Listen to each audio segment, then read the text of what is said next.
Hello again, welcome to another edition of CropLife Retail Week. Paul Schrimpf again with Eric Sfiligoj. We're back. Yes, we are. We're back after a brief commercial. Briefly, was a sort of a commercial. It was wasn't a commercial. It? All right, we sent a commercial last week. We're sorry. It's all right. Not really, but hopefully people should go enjoyed to everything we Summit. talked about the Trade Summit. The Trade That's Summit right. is an exceptional event, and you should attend. Yes, So, absolutely. Sorry, I take it all back.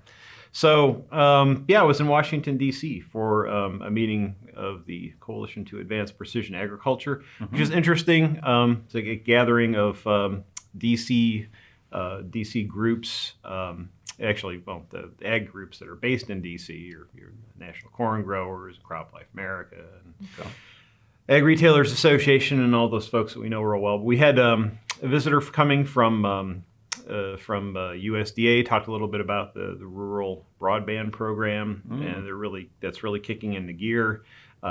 They've gotten a number of, I think, 118 submissions, I believe, might have been a little bit more than that, for monies that are going to be put toward rural broadband expansion plans. A lot of it is rural cooperatives, electric cooperatives as well.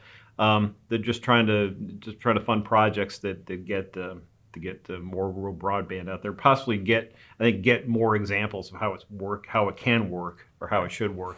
It's only going to be a drop in the bucket from what's needed, but it's definitely a positive step forward. So it's good to hear about that, and just in general some of the things that are going on with precision ag and trying to forward that message to DC. Yeah, and speaking of commercials, of course, did you give a little plug to the InfoAg coming up here in July? InfoAg conference, yeah, it's only a couple of months away now. It's hard to believe. Yeah, exactly. And with the usual 2.5-day conference, 4 tracks of sessions. I say we'll be giving the Precision Ag Award of Excellence away. The deadline for that is next Monday. That's a hard stop deadline. So if you guys are submitting something, please do June that. 3rd, folks. June 3rd is the day, but next Monday is the final. We're going to start judging almost immediately, and winners will be announced and honored at InfoAg.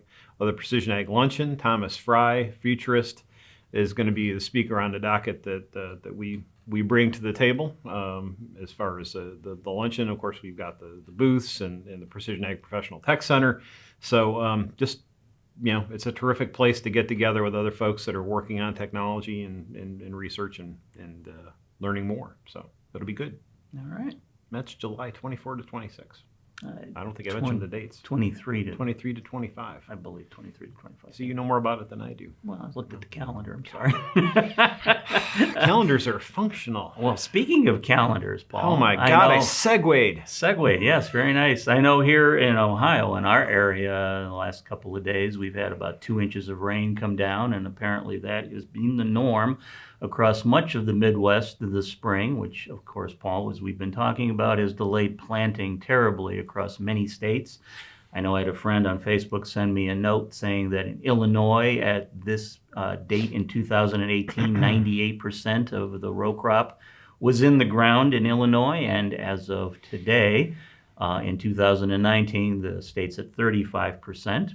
And I also heard from our friends in Iowa, and according to them, because of the wet weather, see if I find it, corn progress is 10 days behind, and soybeans are 2 weeks behind 2018 totals. Corn is now at 76% planted, 10 days behind, and soybean is at 23%. So not looking good in the I states there, Paul, when it comes to getting stuff in the ground. And I know we're coming up on, within about a week or so, a lot of the states will have the insurance dates come up where folks will have to decide whether they're going to actually try to get stuff in the ground or take the crop insurance for the year. Yeah. I've been told by a few folks that you're getting a little too depressing.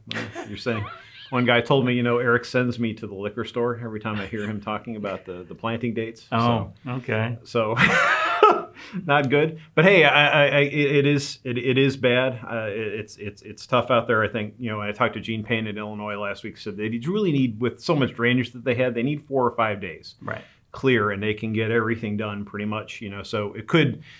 If we get a break, it could really change in a hurry, but there's never been more, that Protect Plant program, there's never been more acreage kind of on the bubble in terms of people considering using it. and just moving forward with that. So we'll see. But I was in Ohio, I went through Ohio, went down through from Cleveland to Mansfield, drove on a trip and then Mansfield all the way to the Indiana border. A lot of wild mustard, fields full of wild mustard, which I guess is easy to kill once it's time to clear out the fields. But I guess the point is there's not a lot of activity because it would look like canola fields wall to wall, honestly. So amazing. So you're going to send people to the liquor store with that. Thank you, Paul. I know it's but I guess misery does love company, but at the same time it is tough out there. Yeah, we're hoping for some clearer weather. Just all we can do. All we can do. Well, one other thing, of course, to talk about, we talk about mergers and acquisitions, of course, the last couple of years. And as of June 1st, which is when this video should be out, our friends at Corteva look like they'll be independent of the old legacy Dow DuPont. Corteva, of course, will be bringing together DuPont Crop Protection Pioneer and Dow AgroSciences under the same umbrella, under the same roof. So, Paul, as of June 1st, we'll have that entity out there in the marketplace. Interesting, yeah, and finally getting it done. It'd be good to have this stuff settled out.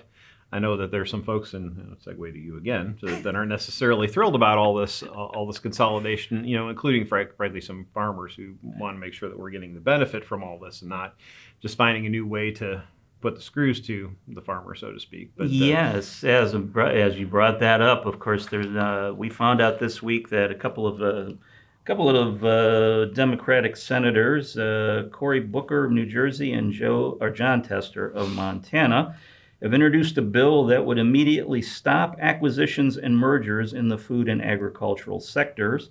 The gentlemen say that this would be a moratorium on any such mergers until Congress could pass some quote-unquote comprehensive legislation addressing agricultural market concentration. So, Paul, it'll be interesting to see if that bill actually makes it through Congress. But if it does, the folks that haven't been that happy with the mergers and acquisitions going on in the marketplace would get a little bit of a reprieve for a while, at least. Yeah, sounds a little political, doesn't it? Just a little. It'd be great if we could get our legislators to actually understand agriculture before they toss bills around. And perhaps these gentlemen do and get it all, but I think the aptitude in general in Congress when it comes to agriculture is pretty low, and so I don't have a lot of confidence in such a bill having a positive impact. Well, and then Let's again, put it that way. And again, it has to get through. Through Congress, which again is that's what I mean. It's been a tough. Anything going through Congress these days is tough, no matter what it is. So right, that's exactly. It's just a political. Let's toss this out there and try and be. Win a few points. Win a few points, and then it goes away, and now you can point. See what I tried to do 6 months ago. I tried. That's right. All right. Well, then we'll have to end on a rather somber note. We did find out some news. One of our industry friends has passed away. Paul, you want to fill us in? Well, we know Dave Junge, Junge Control, an innovator and pioneer in technology. Really, in terms of blending and fertilizer plants, crop protection, seed.